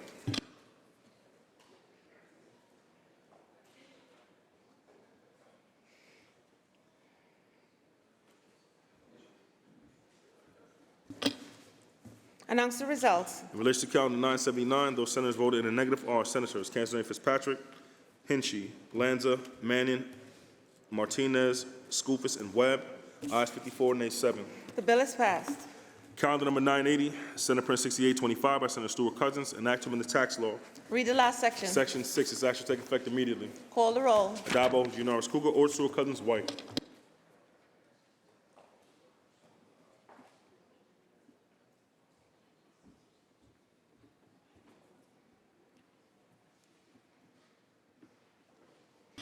Announce the results. In relation to calendar 980, those senators voted in the negative are Senators Cassidy Fitzpatrick, Hinchey, Lanza, Manning, Martinez, Skoufis, and Webb. Ayes 54. Ayes 54, nays 7. The bill is passed. Calendar number 1058, Senate Print 5486 by Senator Jackson, enactment of the Civil Service Law.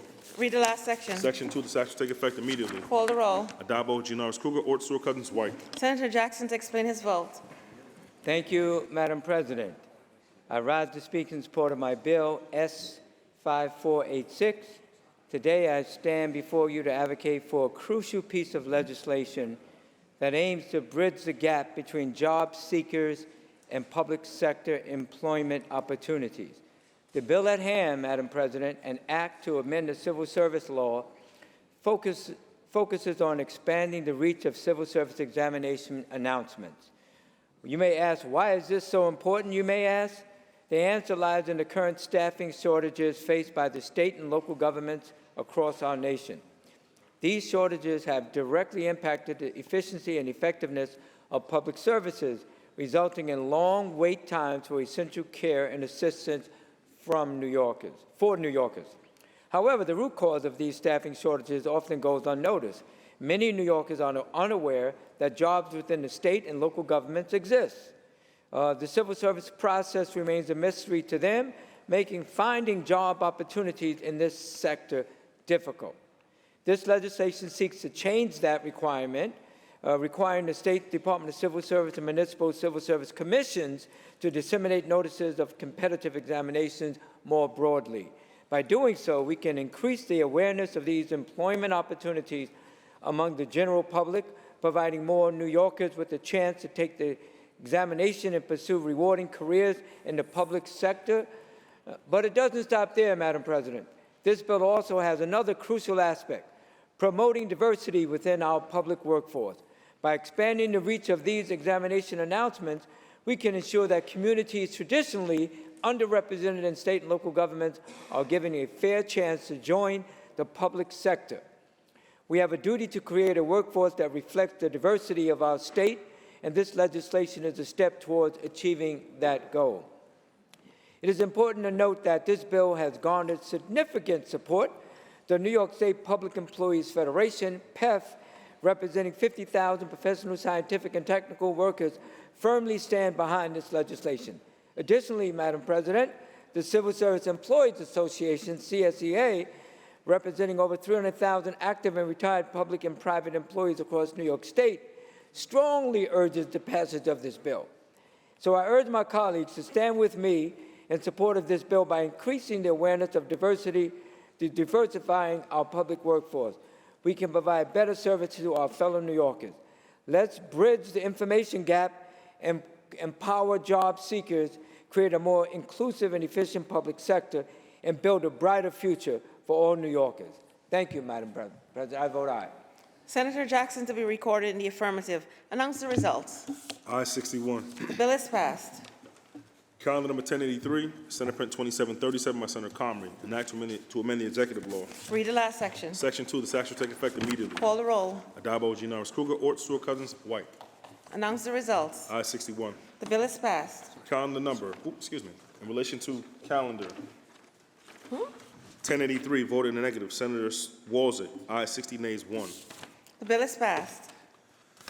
Calendar number 1106, Senate Print 5775 by Senator Kennedy, an act to amend the railroad law. Read the last section. Section 3, the statute take effect on the 30th day, it shall become a law. Call the roll. Adabo, Giannaris Kruger, Ort, Stewart Cousins, White. Senator Kennedy to explain his vote. Thank you, Madam President. First of all, I want to thank our Majority Leader Andrea Stewart Cousins for bringing this package of bills to the floor here today, and my colleagues for putting this package of 10 bills together that is passing to strengthen and advance freight rail safety across New York State at a time when we know it's desperately needed. We know as New York State goes, so goes the rest of the nation.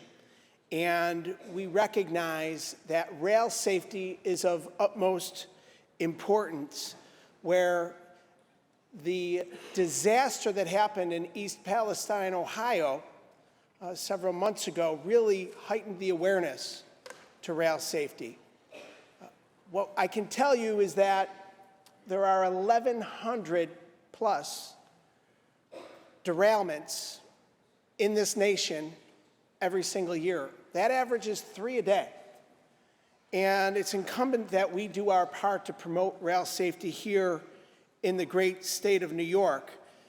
The NTSB called that derailment in East Palestine 100% preventable. And we know that our federal partners are doing their work to promote rail safety, but we have an obligation to act here in the state of New York. Where do freight rails go here in the state? Everywhere. Through every city, through every town, through every suburban, rural community. Everyone has rail. And we need to make sure that that rail is as safe as possible. We also know that we can't wait for Washington to act, so we need to take action here in this state.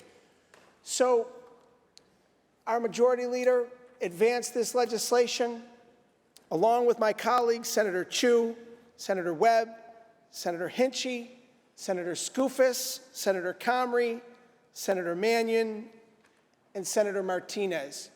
Put together a package of bills that will put New York State at the forefront for rail safety in this nation. This particular bill requires a two-person crew on the railroads.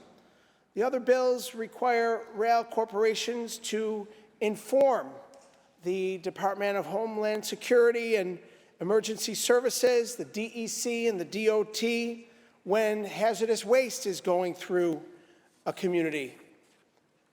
Limits the length trains can be to minimize the risk of derailments. Mandates quarterly inspection reports to the DOT and requires comprehensive safety inspections as well as follow-up freight train inspections. Requires the installation of heat safety gauges on freight rail tracks. Creates a central freight train registry to house reports, audits, plans, and public inspections regarding freight rail operators. Authorize the Office of Homeland Security to conduct an analysis of security at rail yards, and establishes a freight rail safety task force to review the state of freight rail safety in New York State and make policy and budgetary recommendations moving forward. We are taking significant steps to better protect communities across New York from future freight disasters. And I'm proud, with the Democratic Conference leadership, we were able to secure an additional 10 rail safety inspectors in this year's budget. And I believe that this package of legislation that we're talking about today is taking significant steps to build on that and to strengthen rail safety here in New York State.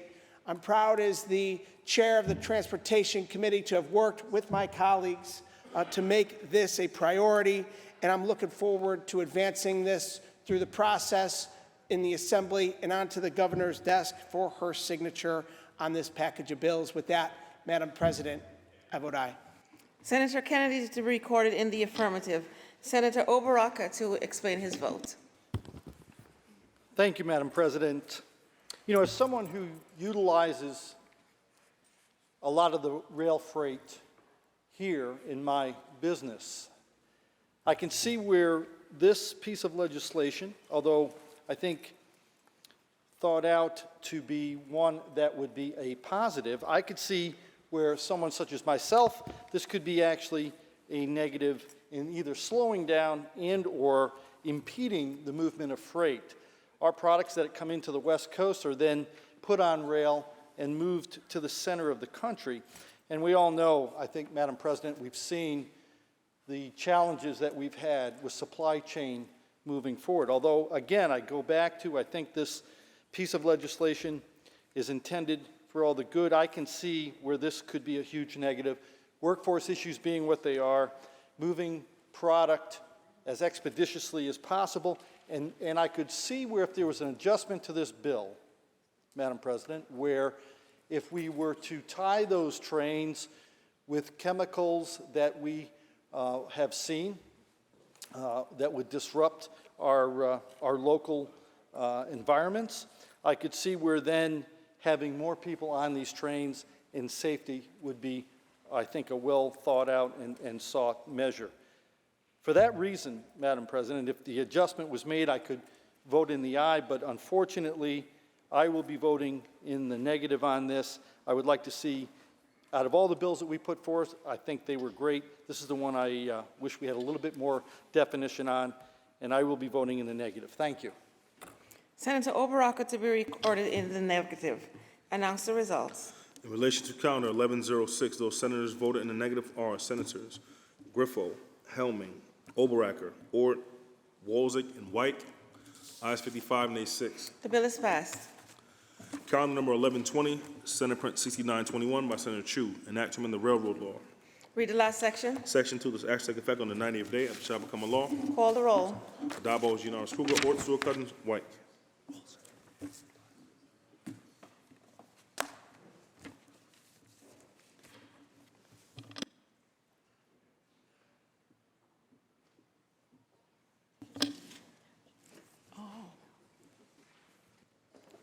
Announce the results. In relation to calendar 1120, voted in the negative, Senator Walczak. Ayes 60, nays 1.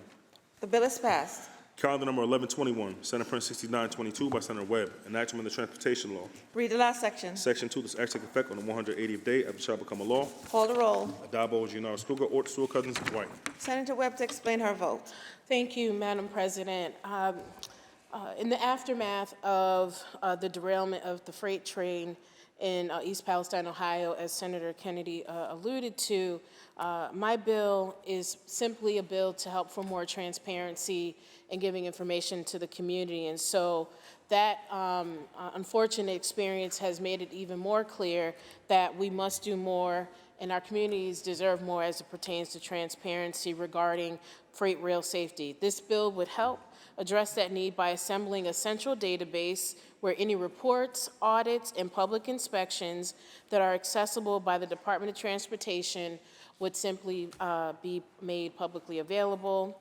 I am proud to sponsor this legislation to, again, continue to foster and bring a sense of safety and security to our communities. And I also want to thank the Majority Leader for bringing this important package of bills to the floor. I vote aye, and I encourage my colleagues to do the same. Thank you, Madam President. Senator Webb to be recorded in the affirmative. Announce the results. In relation to calendar 1121, those senators voted in the negative are Senators Helming, Walczak, and White. Ayes 58, nays 3. Announce the, bill is passed. Calendar number 1122, Senate Print 6923 by Senator Hinchey, enact to amend the railroad law. Read the last section. Section 2, this act take effect on the 30th day it shall become a law. Call the roll. Addabbo, Giannaris Kruger, Ort, Stewart Cousins, White. Senator Hinchey to explain her vote. Thank you, Madam President. The communities that I represent in the Hudson Valley are some of the most beautiful, I think, in not just our state, but across the globe. And across most of our communities, we have freight rail lines running either directly through our downtowns or right along the Hudson River. About a year and a half ago, I was invited by Riverkeeper to actually take a boat out into the middle of the Hudson to review some of these small bridges that the freight rails were using to transport not just goods, but also often toxic and hazardous chemicals. And from our perspective, in looking at some of these lines, they looked quite frail. And flash forward to the tragic train derailment in Ohio and subsequent train derailments that happened across the country. It is imperative that here in New York we do everything we can to keep our communities safe and make sure that the trains that are running through our communities are as safe as possible so that the residents who live there can go about their daily lives without fear of some type of explosion. I'm incredibly proud to have a bill in this package to require comprehensive in-person safety assessments before a freight train leaves a New York rail yard. Right now, those were being done via video. We have to make sure that people are inspecting and checking our trains to keep people safe, not just across New York State, but across our country. I want to thank the leader for bringing this package forward and our Chair of Transportation, Senator Kennedy, for his leadership in this package. Again, I'm incredibly proud to be a part of this, to be leading the country in train safety, and for that, I vote aye. Thank you, Madam President. Senator Hinchy to be recorded in the affirmative. Announce the results. In relation to calendar 1122, voted in the negative, Senator Walczak. Aye, 60 nays, 1. The bill is passed. Calendar number 1123, Senate Print 6924 by Senator Skoufis, an act to amend the railroad law. Read the last section. Section 2, this act take effect on the 30th day after it shall become a law. Call the roll. Dabo, Janoris, Kruger, Ort, Stewart-Cousins, White. Announce the results. In relation to calendar 1123, voted in the negative, Senator Walczak. Aye, 60 nays, 1. The bill is passed. Calendar number 1124, Senate Print 6925 by Senator Kennedy, an act to amend the railroad law. Read the last section. Section 2, this act take effect 90 days after it shall become a law. Call the roll. Dabo, Janoris, Kruger, Ort, Stewart-Cousins, White. Announce the results. In relation to calendar 1124, voted in the negative, Senator Walczak. Aye, 60 nays, 1. The bill is passed. Calendar number 1125, Senate Print 6926 by Senator Mannion, an act to amend the transportation law. Read the last section. Section 2, this act take effect on the 30th day after it shall become a law. Call the roll. Dabo, Janoris, Kruger, Ort, Stewart-Cousins, White. Announce the results. In relation to calendar 1125, voted in the negative, Senator Walczak. Aye, 60 nays, 1. The bill is passed. Calendar number 1126, Senate Print 6934 by Senator Kennedy, an act to amend the transportation law. Read the last section. Section 3, this act shall take effect immediately. Call the roll. Dabo, Janoris, Kruger, Ort, Stewart-Cousins, White. Announce the results. In relation to calendar 1126, voted in the negative, Senator Walczak. Aye, 60 nays, 1. The bill is passed. Calendar number 1127, Senate Print 6935 by Senator Martinez, an act in relation to establishing a freight rail safety task force. Read the last section. Section 2, this act shall take effect immediately. Call the roll. Dabo, Janoris, Kruger, Ort, Stewart-Cousins, White. Announce the results. In relation to calendar 1127, voted in the negative, Senator Walczak. Aye, 60 nays, 1. The bill is passed. Senator Gineras, that completes the reading of today's calendar. Can we please move to the controversial calendar? Secretary will ring the bell. The Secretary will read. Calendar number 420, Senate Print 205 by Senator Clear, an act to amend the banking law. Senator Borrello, why do you rise? Thank you, Madam President. If the sponsor will yield for a question. The sponsor Madam yields. President. Thank you. Through you, Madam President. Thank you, Senator Clear. You know, if private prisons are already not allowed in New York State, why is this bill necessary? That was due to advocacy and whether or not the institutions wanted to follow that or not. We want to make sure that this is the law so that we don't have to rely on whether or not institutions want to do that or not. Madam President, will the sponsor continue to yield? Will the sponsor yield? Through you, Madam President, yes. The sponsor yields. So I just want to make sure we're clear that this is not allowed in New York State. Private prisons are not allowed in New York State. So this bill would really impact New York firms investing in private prisons outside of New York State. Is that correct? Yes. Through you, Madam President, yes. Through you, Madam President, will the sponsor continue to yield? The sponsor yield. Yes. The sponsor yields. So what is New York State's interest in something outside of New York when it comes to regulating government contractors operating outside of New York State? We want to make sure that we are not investing in private prisons outside of New York State due to some of the conditions that we feel are happening. If we banned it here in this state, why are our banks investing in those prisons? If it's not right here, it's not right anywhere else. Madam President, sponsor continue to yield. The sponsor yield. Yes, I yield. The sponsor yields. So basically, we're saying to New York firms that we don't want them investing in companies that are operating private prisons outside New York State. Where else do we prohibit the bank's investments in other states? I don't know, but I'm concerned about private prisons, which are banned in New York State, and we don't want our institutions investing in those prisons anywhere else. Madam President, on the bill. Senator Borrello on the bill. Senator Clear, thank you very much. I want to compliment Senator Clear because before she was a senator, she did advocate and did indeed get nationally chartered banks, which would not be impacted by this legislation, to stop investing in private prisons. She and her predecessor were strong advocates for that. I commend you for that. That, to me, is the way to do this, is to advocate and to say, we don't like this, we want you to stop doing it. That, to me, is a stronger foil, because in the end, this bill only impacts state-chartered banks, which unfortunately now are in the minority in New York State. So it's really not going to have as much of an impact. But it does set a dangerous precedent that we are going to take our political views and impose them on businesses in New York State, particularly those that provide financing, like our banks. And in the end, they have an easy out. They just don't have to be state-chartered banks anymore. This is the fight I fight all the time in the Banks Committee, that we are really only regulating those community banks, those people that make decisions locally with local ownership, local decision makers. And we're having less and less and less of those. So as we take a political stand, we are also having the unintended consequence of harming those communities that rely on those state-chartered banks, our local community banks. So while I appreciate the advocacy and commend her for it, I can't support this bill, and I strongly will oppose it. So thank you, Madam President. Are there any senators wishing to be heard? Seeing and hearing none, debate is closed. Secretary will ring the bell. Read the last section.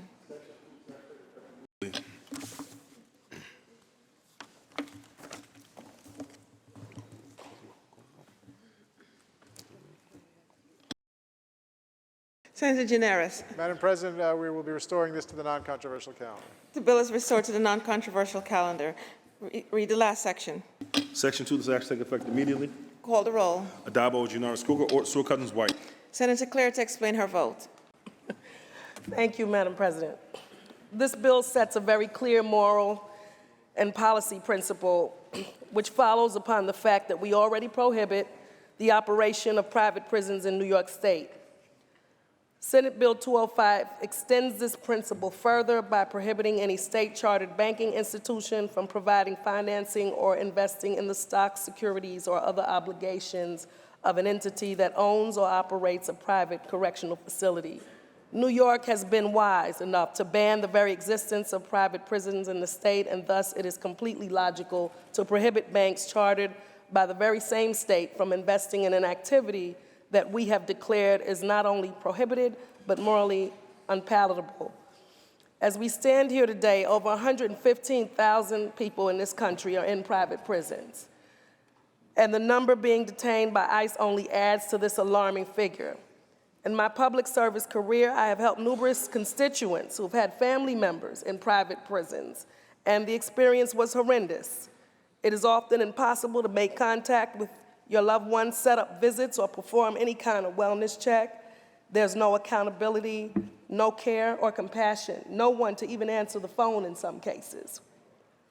Given the fact that private prisons are a moral, ethical, and policy scourge filled with lax safety standards for incarcerated individuals and employees, perverse initiatives to keep people incarcerated longer, and long histories of corruption, this bill makes complete sense. New York banks should not be allowed to profit from institutions that the state itself deems impermissible to even exist. Plain and simple. I proudly vote aye. Senator Claire to be recorded in the affirmative. Senator Rivera to explain his vote. Thank you, Madam President. I want to thank Senator Claire for bringing this piece of legislation forward. And I want to remind everybody of what we're talking about here. We are taking a political stand. We are. And the political stand that we're taking should not be a controversial one. For-profit prisons, let's be clear what that is, Madam President. That means that people are profiting from putting people in prison, from keeping them there, are encouraged to drive profits and get their stock prices up by taking what is mostly black and brown poor people across the country and just shoving them in a box. I think that's a good political position to take, that such a thing is immoral, reprehensible, and the fact that if we get this bill passed and signed into law, that the institutions in our state will no longer be able to profit from that, will not be able to make, that is a positive thing. So yes, we are making a political decision here, and we are taking a moral stand against something that is incredibly reprehensible, immoral, and the right thing to do. Thank you, Senator Clear. I vote in the affirmative. Senator Rivera to be recorded in the affirmative. Announce the results. In relation to calendar 420, those senators voting in the negative are Senators Ashby, Borrello, Cancelaria Fitzpatrick, Gallivan, Griffo, Helming, Lanza, Martins, Matera, Murray, Oberacker, O'Mara, Ort, Palumbo, Rhodes, Rollison, Steck, Tedisco, Walzek, Weber, and White. Ayes 40, nays 21. The bill is passed. Senator Gianaris, that completes the reading of our controversial calendar, of today's calendar. Madam President, is there any further business at the desk? There is no further business at the desk. Move to adjourn until tomorrow, Wednesday, May 24th at 11 a.m. On motion, the Senate stands adjourned until Wednesday, May 24th at 11 a.m. And I just want to remind everyone on the 28th is Dorothy's birthday.